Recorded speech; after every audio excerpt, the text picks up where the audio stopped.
எல்லோருக்கும் வணக்கம் நண்பர்களே. மார்க்கெட் மேலே ஏறும்னு நினைச்சிருந்தீங்களா? இன்னைக்கு அது நடக்கல. மார்க்கெட் வெறும் 11 பாயிண்ட் பிளஸ்ல தான் இருக்கு. ஸ்டார்டிங் உங்கள்கிட்ட நல்லா தான் இருக்கு, ஃபினிஷிங் சரியில்லையேப்பா அப்படின்ற மாதிரி எல்லாருமே நம்ம எதுக்காக இன்னைக்கு வெயிட் பண்ணிட்டு உட்கார்ந்துகிட்டு இருந்தோம்? இந்த ஆர்பிஐனுடைய மானிட்டரி பாலிசி கமிட்டியினுடைய அவுட்கம் வரும், அதுல எந்த விதமான பிரச்சனையும் வராது, ஷாக்கிங் எதுவுமே வராது, சாதகமான விஷயம் வரும் அப்படின்னு தான் நம்ம எல்லாரும் காத்துக்கிட்டு இருந்தோம். அதனாலதான் மார்க்கெட் இன்னைக்கு நல்லா ஏறும் அப்படின்னு நினைச்சுக்கிட்டு இருந்தாங்க. அவங்க எதிர்பார்த்த மாதிரியே இன்னைக்கு மார்க்கெட் காலையில பாசிட்டிவ்ல தான் இருந்தது. ஆனா மானிட்டரி பாலிசி கமிட்டி எதிர்பார்த்த மாதிரியே அவங்க எவ்வளவோ கஷ்டம், துன்பம், துயரம், ஏகப்பட்ட பிரச்சனை இருந்தாலுமே மற்ற சில நாடுகளைப் போல நம்ம வட்டி சதவீதத்தை மேலே ஏத்தல, அந்த ரெப்போ ரேட்டை சேஞ்ச் பண்ணாம அப்படியே தான் வச்சிருக்காரு. இதனால கடன் வாங்கியவங்க எல்லாம் பெருமூச்சு அடைஞ்சிருக்காங்க. ஸோ மிக முக்கியமான 3 ஆக்ஷன் பண்ணியிருக்காரு. மூணுமே நம்மளுக்கு சாதகம் தான். இருந்தாலும் ஏன் மார்க்கெட் ஏறலை அப்படின்றதுக்கு ஒரு காரணம் கடைசியா பார்ப்போம். முதல் சாதகம், அவர் ரெப்போ ரேட்டை எந்த சேஞ்சுமே பண்ணல, அப்படியே விட்டுட்டார், 5.25% விட்டுட்டார். ரெண்டாவது, வெளிநாட்டினுடைய பணம், ஃபாரின் கரன்சிஸ், அது நம்ம நாட்டுக்குள்ள வர்றதுக்கு வழிவகைகள் பண்ணியிருக்காரு. அதே மாதிரி ஃபாரின் கரன்சியினுடைய கையிருப்பு இன்க்ரீஸ் ஆகிறதுக்கு உண்டான சில அறிவிப்புகளை விட்டுருக்காரு. ஸோ இந்த 3 முக்கியமான விஷயங்கள் அவங்க பண்ணியிருக்காங்க. இதுக்காக மார்க்கெட் என்பது மேல் நோக்கி வரணும், தென்னை மரத்தில் ஒரு குத்து குத்தணும். இருந்தாலும் நம்மளுடைய மார்க்கெட் பெருசா மேலே ஏற முடியாம கீழே வர்றதுக்கு அவரே இன்னும் 2 அறிவிப்புகள் கொடுத்துருக்காரு. என்ன அப்படின்னா, நம்ம நாட்டினுடைய இன்ஃப்ளேஷன் 4.6% அளவில் தான் இருக்கும் அப்படின்னு எதிர்பார்த்தது 5.1% மாறும், ஏன்னா இந்த வெஸ்ட் ஏஷியா கிரைசிஸ்னால. அதே மாதிரி ஜிடிபி, ஏங்க நம்மளே என்னைக்குமே நெகட்டிவா நம்ம சொல்லும் கூடாது அப்படின்னு நிறைய பேர் சொல்லுவாங்க. ஆனா இருக்கிறத பேசித்தான் ஆகணும். அதனால நம்மளுடைய ஆர்பிஐ என்ன சொல்றாங்கன்னா, முதல்ல நாங்க 6.6% நம்மளுடைய ஜிடிபி வளர்ச்சி 6.9% இருக்கும் அப்படின்னு முதல்ல ஒரு கணக்கு போட்டிருந்தாங்க. இப்போ என்ன சொல்றாங்கன்னா, ஒரு 6.6% தான் வளர்ச்சி இருக்கும் ஜிடிபி அப்படின்ற மாதிரி கணக்கு போடுறாங்க. இனி எல்லாருமே பல அனலிஸ்டுகள் ஆரம்பிச்சு, வேர்ல்டு பேங்க் ஆரம்பிச்சு எல்லாருமே இனி நம்மளுடைய ஜிடிபி பத்தி இனி என்ன சொல்ல போறாங்க அப்படின்றத வெயிட் பண்ணணும். ஸோ நம்மளுடைய ஜிடிபி, நம்மளுடைய வளர்ச்சியை குறைவாக, வளர்ச்சியின் சதவீதம் குறைவாக மதிப்பிட்டாலே அப்புறம் கும்பாதான் அப்படின்ற ஒரு அடையாளத்துக்காக தான் இன்னைக்கு மார்க்கெட் திடீர்னு பெரிய அளவில் கிராஷ் ஆயிட்டு இப்போ மறுபடியும் கொஞ்சம் ரெக்கவரி ஆகி ஃபிளாட்ல ட்ரேட் ஆகிட்டு இருக்கான். ஆளினால் இவங்களுடைய கணிப்புகளை விட்டுருங்க, இவங்க எடுத்திருக்கக்கூடிய ஆக்ஷன்கள், ரேட்டு அன்சேஞ்ச் பண்ணல, அதே மாதிரி வெளிநாட்டு கரன்சிகள் நம்ம நாட்டுக்குள்ள வர்றதுக்கு பல வழிவகைகள் பண்ணியிருக்காரு. இதனால மார்க்கெட்டுக்கு பாசிட்டிவ் பாயிண்ட் தான். ஆனாலும் என்னன்னு தெரியல, கும்பா பாடிக்கிட்டு இருக்கு நம்ம மார்க்கெட், ரொம்ப ஃபிளாட்டா இருக்கு. இதுதாங்க ஆர்பிஐ மானிட்டரி பாலிசி கமிட்டியினுடைய முக்கியமான அவுட்கம் தகவல்கள். நண்பர்களே, வேறு சில ஷேர்களுடைய முக்கியமான தகவல்கள் அப்படின்னு பார்த்தீங்கன்னா, கேபிட்டல் மார்க்கெட் சம்பந்தப்பட்ட ஷேர்களில் எல்லாருமே ஒரு பெரிய ரேலி என்பது கொடுத்துட்டாங்க. நீங்கள் என்எஸ்டிஎல் ஷேர் நீங்கள் எடுத்துக்கிட்டீங்கனாலும் இப்போ கம்மியாக இருக்கலாம், ஆனால் அவன் லிஸ்ட் ஆனதுக்கு அப்புறம் மிகப்பெரிய ஒரு ரேலி என்பது கொடுத்துருச்சு. சிடிஎஸ்எல் கொடுத்துருச்சு, எம்சிஎக்ஸ், பிஎஸ்சி அப்படின்னு பல்வேறு ஷேர்கள் நம்ம எத்தனை எடுத்தாலும் ஒரு உதாரணத்துக்கு எல்லாருமே பெரிய பெரிய ரேலி என்பது கொடுத்துட்டாங்க, ஏஞ்சல் ஒன் முதல் கொண்டு.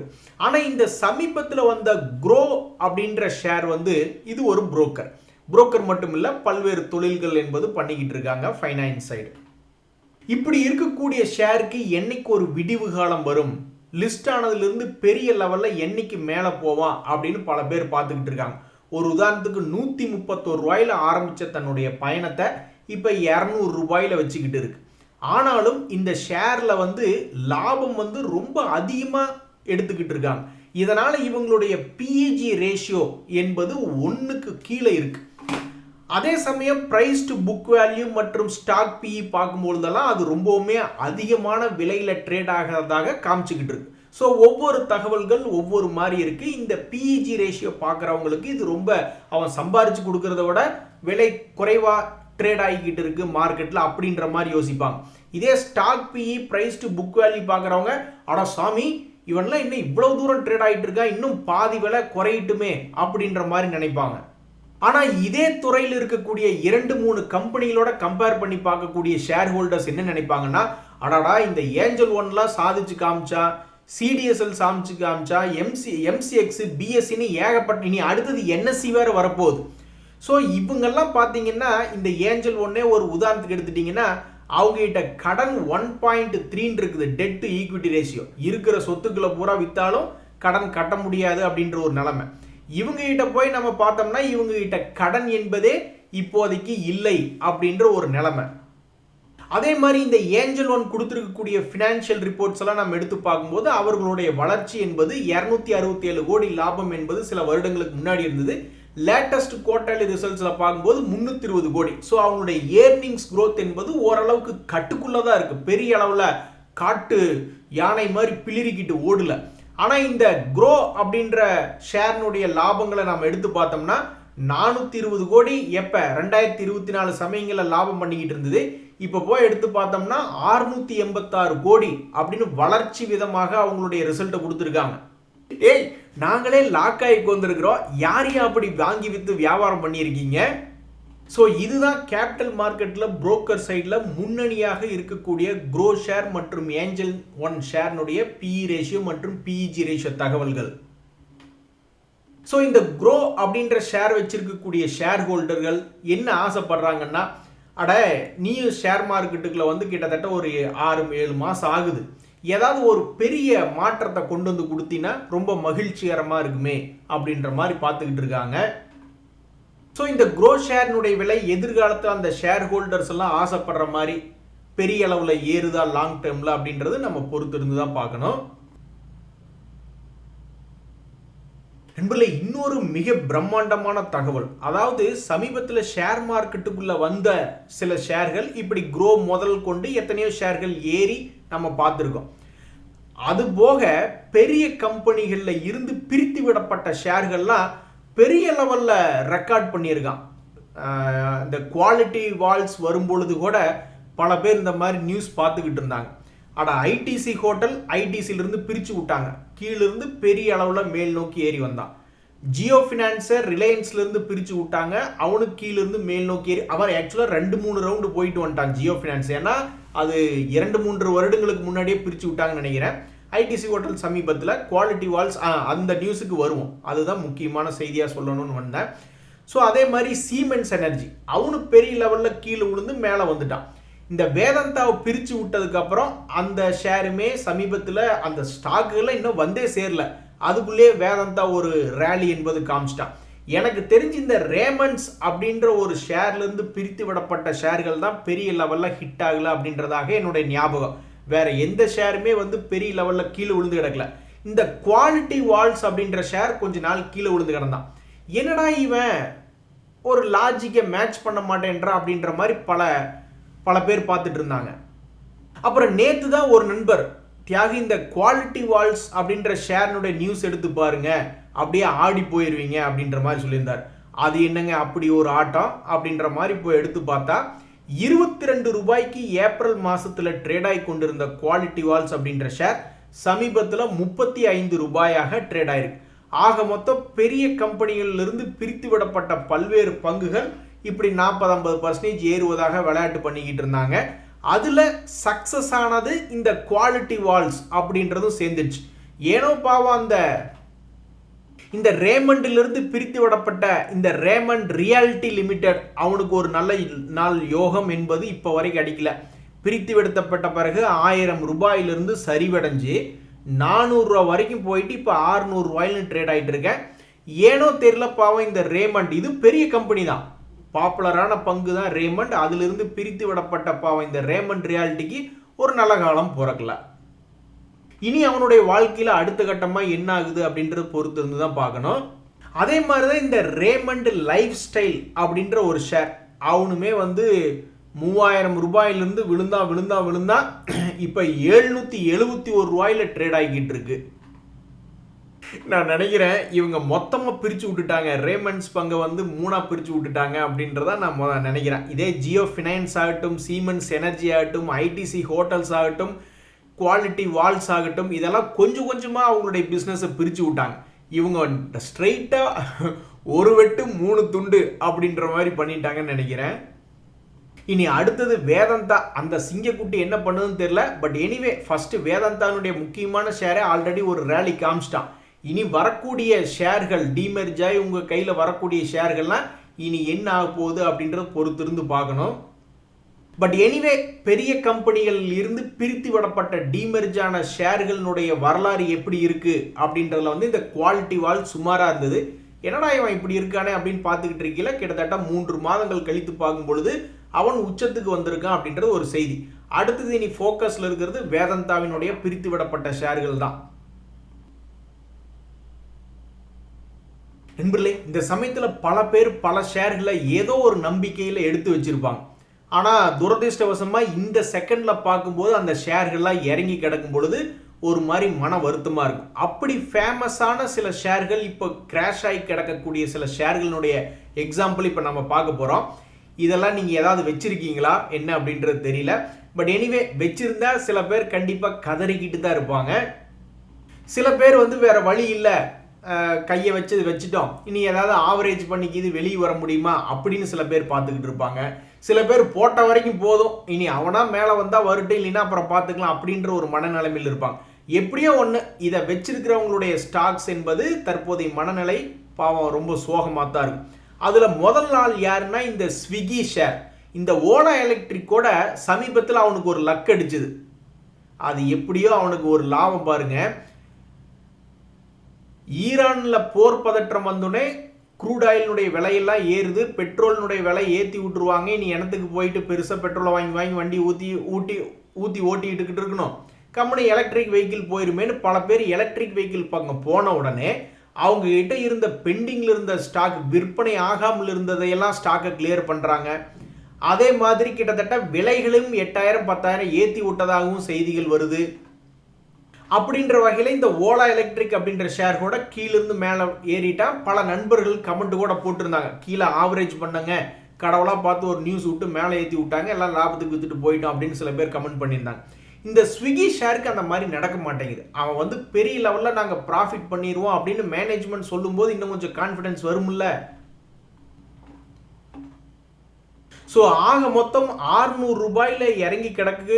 இப்போ 251 ரூபாய்க்கு வந்திருக்கக்கூடிய ஸ்விக்கி ஷேர் வச்சிருக்கிறவங்களுக்கு கொஞ்சம் மன வேதனையாக தான் இருக்கும்.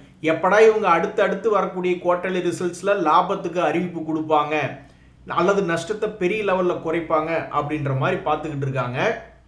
நண்பர்களே, இந்த கூட்டத்தில் பாருங்க, ஸ்விக்கி ஷேர் கூட லாஸ் செய்கிற கம்பெனி, இவங்களுக்கெல்லாம் என்ன அப்படின்ற மாதிரி. அடுத்தது இந்த எஸ்பிஐ கார்டு அப்படின்ற ஷேர். இந்த எஸ்பிஐ கார்ட்ஸ் அப்படின்ற ஷேர் தொடர்ந்து ஒரு லாபம் செய்யக்கூடிய ஷேராகவே தான் இருந்துட்டு இருக்கு. இப்போ கூட 609 கோடி லாபம்னு சொல்லியிருக்காங்க. பட் இந்த லாபமெல்லாம் அவங்க பல வருடங்களுக்கு முன்னாடியே எடுத்துட்டாங்க. ஸோ வளர்ச்சி என்பது இல்லை. இருந்தாலும் இது ஒரு லாபம் செஞ்சு கொண்டிருக்கக்கூடிய ஷேர். பாவம் அநியாயத்துக்கு இந்த எஸ்பிஐ கார்ட்ஸ் அப்படின்ற ஷேர் எப்பவுமே அவனுடைய விளையாட்டு வந்து ஒரு 700 ரூபாய் ரேஞ்சு வந்து விழுகும் பொழுதெல்லாம் மேல் நோக்கி ஏறி ஓரளவுக்கு ஷேர் ஹோல்டரை சமாதானப்படுத்துகிற மாதிரி மறுபடியும் மேலே ஒரு ரேலை கொடுத்து கொண்டே இருந்த ஒரு ஷேர் தான். ஸோ இந்த முறை கூட ஸ்மார்ட் மணி கான்செப்டில் பல பேர் இந்த 700 ரூபா ரேஞ்சுக்குள்ளே என்ட்ரு ஆயிருந்திருப்பாங்க. 3 வருஷமாக இந்த வேலையை தான் பண்ணிக்கிட்டு இருக்கான், இந்த வருஷம் பண்ணான்னா தப்பிச்சு ஓடி வந்துடலான்ற மாதிரி நினச்சி உள்ளே போயிருப்பாங்க. பாவம் அவங்களுக்கு இப்போ ஒரு சோதனையான காலமாக இருக்குது.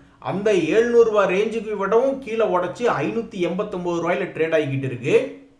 இப்படி இருக்கக்கூடிய நிலைமையில பல அனலிஸ்ட் வந்து என்ன பண்ணுவாங்கன்னா, ஒரு ஷேர் பெரிய ஒரு லாபம் செய்யக்கூடிய ஷேர் கீழே விழுந்துக்கிட்டு இருக்கீல, ஏதாவது ஒரு நல்ல லோ பிரைஸ் கிடைக்குமா, இங்கிருந்து திரும்புமா அப்படின்னு பார்த்துக்கிட்டே இருப்பாங்க. அப்படி ஒரு முறை போன வருஷம் டிசம்பர் மாதம் இங்கிருந்து கீழே திரும்புமா அப்படின்னு பார்த்துருப்பாங்க.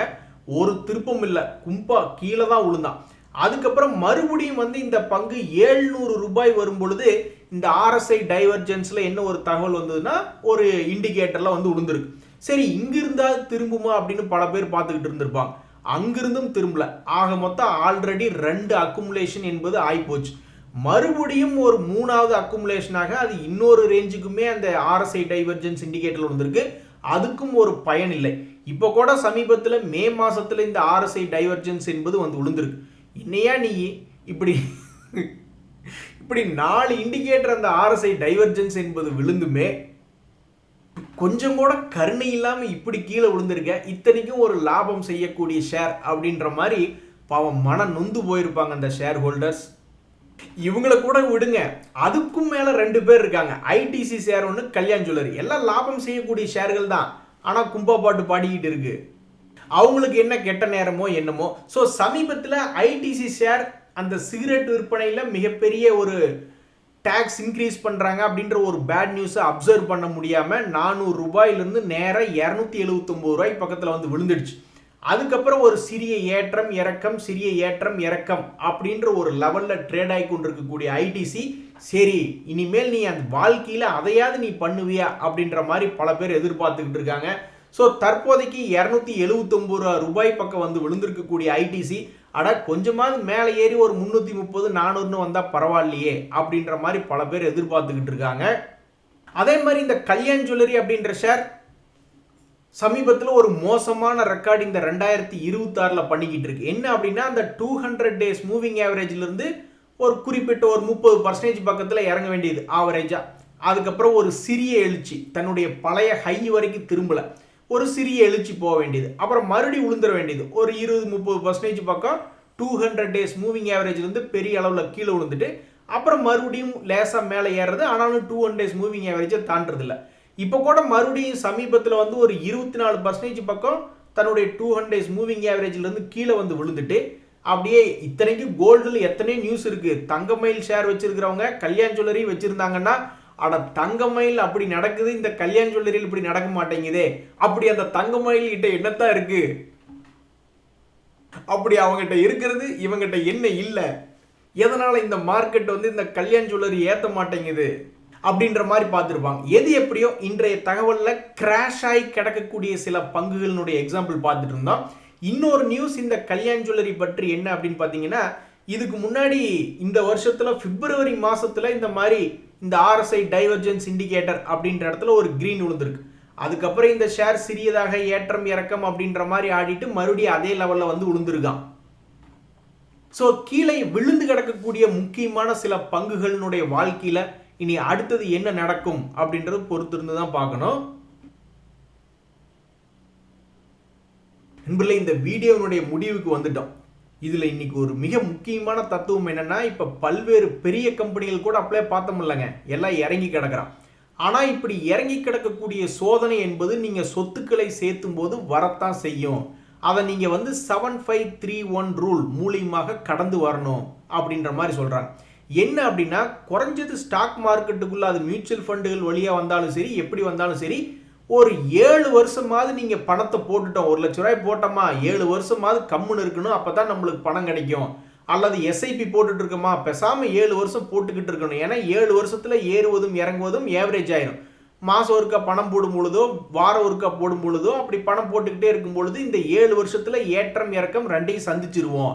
அதில் ஏதாவது ஒரு டைமில் நம்மளுக்கு லாபம் வந்துடும் அப்படின்றதா இந்த 7531 ஃபர்ஸ்ட் ரூல். ஸோ அது வரைக்கும் புலம்பக்கூடாது. நீங்கள் ஸ்டாக் மார்க்கெட்டில் லாஸ் ஆகுதுன்னா 7 வருஷத்துக்கு அப்புறம் தான் புலம்பணும். அது வரைக்கும் கான்ஃபிடென்ட், பி கான்ஃபிடென்ட்னு சொல்லியே ஒரு மிகப்பெரிய ஒரு சம்பவம் சமீபத்தில் நடந்திருக்கு. அது மாதிரி தான். அதே மாதிரி வந்து குறைஞ்சது ஒரு 5 கேட்டகிரியில் இன்வெஸ்ட்மெண்ட் பண்ணிடணும். ஒரு உதாரணத்துக்கு large cap, mid cap, small cap அப்படின்னு என்னென்ன தீம்ஸ் இருக்கோ அதில் வந்து ஒரு டாப் பெட்டர் தீமில் ஒரு 5 கேட்டகிரியில் இன்வெஸ்ட்மெண்ட் பண்ணிடும். அப்போ தான் எவனாவது ஒருத்தன் காப்பாற்றுவான். இப்போ கூட நான் எந்த ஒரு விவாத மேடையில் கூட பேசலாம். இப்போ கூட நீங்கள் பார்த்தீங்கன்னா லார்ஜ் கேப்புகள் சுமாராயிடுச்சு கடந்த 3-4 மாதத்தில். ஆனால் திடீர்னு பார்த்தா ஸ்மால் கேப், மிட் கேப் மேல் நோக்கி ஏறி வந்துட்டான். அப்போ ஒரு 5-6 கேட்டகிரியில் இந்த மாதிரி வச்சு பணத்தை போட்டிருந்தா எவனாவது ஒருத்தனாவது காப்பாற்றி விடுவான்ல. அதே மாதிரி ஸ்டாக் மார்க்கெட்டில் பணம் போடும்போது பயம் வரும், அவநம்பிக்கை வரும், எல்லாமே எரிச்சலும் வரும். என்னடா 2 வருஷமா சும்மா உட்காந்துக்கிட்டு இருக்குமே அப்படின்னு. ஸோ அந்த எமோஷனலையும் தாண்டி வரணும். அப்புறம் ஸ்டாக் மார்க்கெட்டை பணத்தாலேயே அடிக்கணும். அப்படின்னு என்ன அர்த்தம்னா, இப்போ இந்த வருஷம் ஒரு குறிப்பிட்ட பணம் போடுறோமா, அடுத்த வருஷம் அதை விட இன்னும் கொஞ்சம் அதிகப்படுத்தி போடணும். ஒரு 10%, 10%, 50% எவ்வளோ முடியுமோ அவ்வளோ பணத்தாலே அடிக்கணும் ஸ்டாக் மார்க்கெட்டை. பணத்துக்கு மேலே பணம் அதிகப்படுத்திட்டே போகணும். அப்போ தான் ஜெயிச்சு வர முடியும். சரி நண்பர்களே, இன்னைக்கு மிக முக்கியமாக நம்மளுடைய RBI மீட்டிங்கில் என்ன நடந்தது, அவங்களுடைய மானிட்டரி பாலிசி கமிட்டியினுடைய அவுட்கம் வந்து என்ன தகவல்கள் கொடுத்தாங்க அப்படின்றத பார்த்தோம். அதே மாதிரி சமீபத்தில் கீழே விழுந்து கிடக்கக்கூடிய பெரிய கம்பெனிகள் அதனுடைய செய்திகள் என்ன அப்படின்றத பார்த்தோம். அதே மாதிரி மிகப்பெரிய ஒரு வித்தியாசமான செய்தி, பெரிய கம்பெனியிலிருந்து பிரித்து விடப்பட்ட ஷேர்கள் அவங்களுக்கு என்ன ஆச்சு அப்படின்றத எடுத்து பார்க்கும்பொழுது இந்த குவாலிட்டி வால்ஸ் ஏறாமையே இருந்தான். கடைசியில் பார்த்தா அவன் கீழேருந்து 50% மேலே ஏறிட்டான். இனி லேட்டஸ்ட்டாக இந்த வேதாந்தா ஒன்று பெண்டிங். அவனுடைய வாழ்க்கையில் என்ன ஆகுது அப்படின்றத பொறுத்து இருந்தால் பார்க்கணும். இன்றைய தகவல் அனைத்து உங்களுக்கு உதவியாக இருந்தால் எனக்கு மகிழ்ச்சி தான். ரொம்ப நன்றி, வணக்கம்.